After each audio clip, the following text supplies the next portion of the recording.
Before we get into the video, guys, I want to say this season I was on Twitch and YouTube like one time, but I think I want to switch to YouTube. So when I do my Wizards watch parties, etc., I will be streaming on YouTube. So make sure you guys tune into all that. And of course, if you like the content, make sure to like, share, subscribe, and let's get into the video. What's going on, guys? Back with another Wizards video.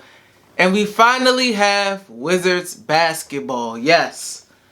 The Wizards' first preseason game was yesterday. They played the Houston Rockets. And there was a lot of individual performances that I was impressed with. I was happy about the results of the individual players. Now, the results of the game, we don't really care too much about. It was a bunch of, guys who aren't going to be in the game at that point in time in the regular season. So who really cares about the end result? You just wanted to see how certain players look.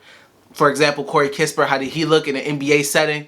Because some people was hating on him because of his shooting in a summer league setting with a bunch of guys who trying to get there so they can showcase their skills for NBA teams, etc. So today we got to see how he looked in the starting lineup. And what Unseld Jr. said in the post-game press conference, how in practice Kispert was getting starter minutes anyway, so he wasn't really uncomfortable being in that starting role, which was interesting to hear. So it was good that he got out there and he was starting. We seen Spencer Dinwiddie return from his ACL injury, Bradley Beal, Kyle Kuzma's debut, Daniel Gafford starting debut. So it was nice. So without further ado, let's get into my thoughts on the game. Now, obviously, I want to start off with Spencer Dinwiddie. I was impressed. I'm loving the Daniel Gafford, Spencer Dinwiddie pick and roll. Daniel Gafford should eat. That pick and roll looked nice. You seen some alley-oops. You see some easy dump-offs, some nice dump-offs for slams. That pick and roll, man, is going to be looking nice. It's going to be nice this season. You talk about Spencer Dinwiddie, looked like he had the stroke going today. Shooting from the three-point line, he had 14 points, 2 rebounds, and 5 assists. Shot 50% from the field, 5 for 10. Shot 2 for 5 from the three-point line, and 2 for 2 from the free throw. You seen some bursts from Spencer Dinwiddie getting to the basket on one play where he got through some contact, got to the basket, exploded towards the basket for a layup. And it's crazy going from Russ to Spencer Dinwiddie. It's just two completely different styles of play, two completely different styles of point guard play. But for Spencer Dinwiddie's debut, I was, especially coming off of that ACL injury, I was impressed with him. I like what I seen from him. I like what I seen in the Dinwiddie Gafford pick and roll. That should be very fun this season.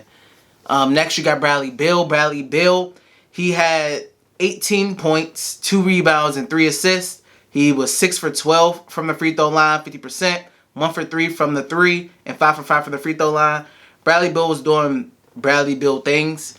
What a lot of people will be looking for from him is better, improved overall defense. He said he wants to be first team all defense along with MVP. That was his whole little checklist he had going on. So I'll be watching to see how he is defense. Not only defense on ball, but defense off ball. Because there's times where, especially last season, we'll see Bradley Beal kind of ball watching and losing his guy while he's playing off-ball defense. Off-ball defense is just as, if not as important as on-ball defense at times. So that counts too. So not too much on Bradley Beal. Bradley Beal did Bradley Beal things. Next, Kyle Kuzma. He had 11.6 rebounds, 1 assist. 3 for 10 from the field, so kind of iffy shooting from the field. 3 for 8 from the three-point line, and 2 for 4 from the free throw line, so 50%. A little bit later in the game, Kyle Kuzma started to, I feel like, settle in a little bit more. He hit a couple nice threes. But, starting off, he started off, I believe, like 0 for 4, maybe 0 for 5. Just needed to settle down, needed to calm down, relax a little bit. First game jitters with a new squad, etc. Hopefully next game, he has more of a complete full game that you would like to see. So, it's nothing too much to say about Kyle Kuzma. Was it the best debut showing?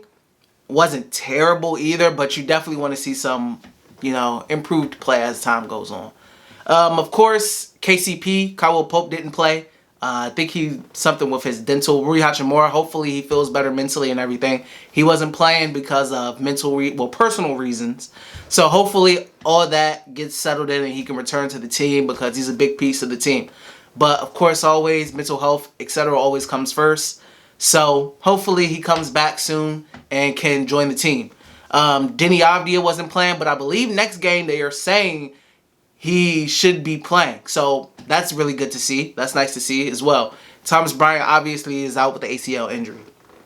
But next, we have the rookie, Corey Kispert, who had 12 points, 2 rebounds, 1 assist. 5 for 9 from the field and 2 for 6 from 3.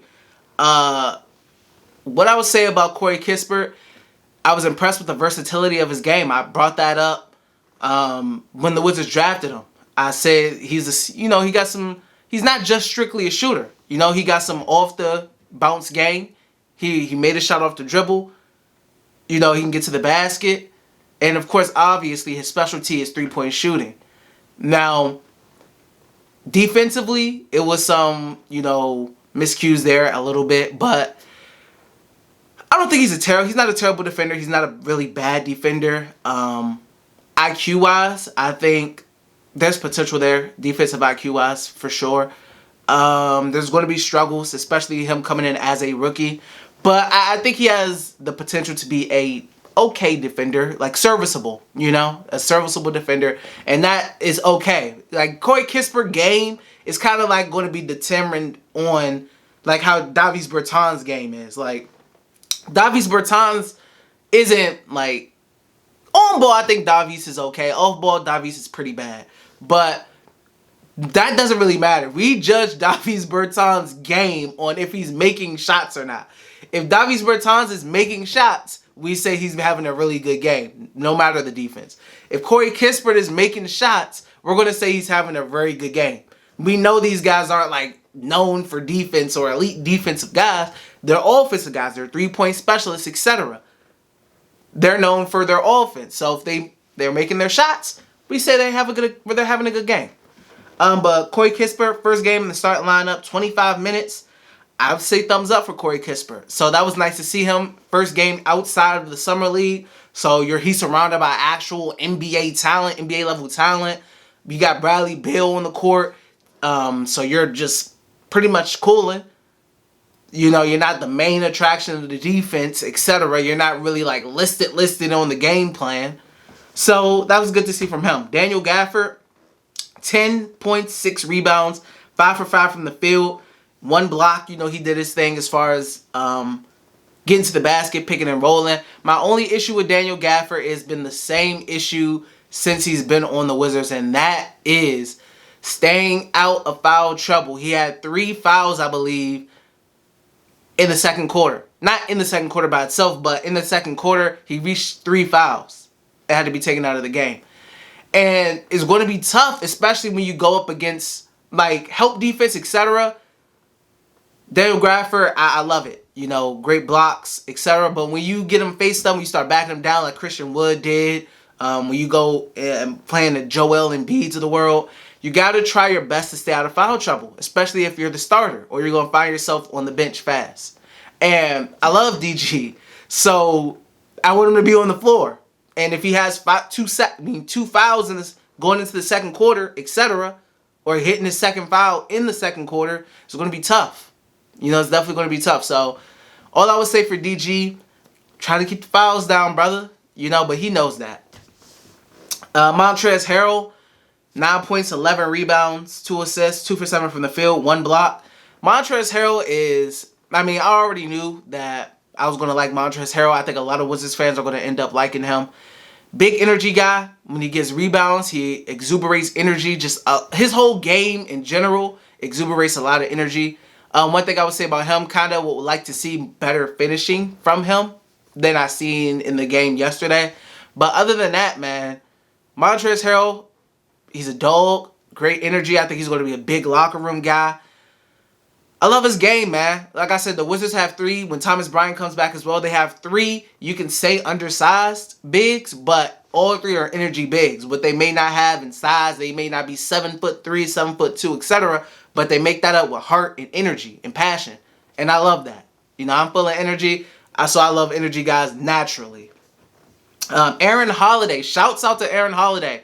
Very good game. 17 points, 5 for 10 from the field. 4 assists, 1 rebound. He was cooking, especially earlier in the first half. Second half, like that fourth quarter, etc.